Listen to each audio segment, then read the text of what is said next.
का? पण बाबा का? प्रत्येक वेळी मीच का समजून घ्यायचं? आणि तुम्ही तुम्ही काय केलं? लहानपणापासून एकच गोष्ट ऐकत आलोय, समीर तू समजदार आहेस, समीर जबाबदारी घे, समीर तू मोठ्या मनाचा आहेस. अरे माझी इच्छा, माझे स्वप्न, त्याचं काय?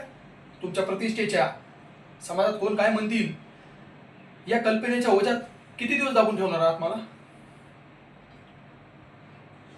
मला चांगलं आठवतंय, जेव्हा मला चित्रकलेची आवड होती ना, तेव्हा तुम्ही माझी पेन्सिल तोडून मला इंजिनिअरिंग करायला लावलं. तेव्हा मी ऐकलं. आणि आज आज मला माझ्यासाठी काहीतरी करायचं आहे. आणि तुम्ही तुम्ही परत तोच कौटुंबिक न्याय लावत आहात.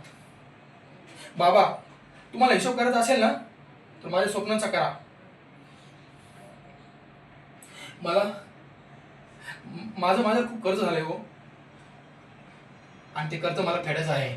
तुमची नाही, तर माझी स्वप्न पूर्ण करून. हो बाबा.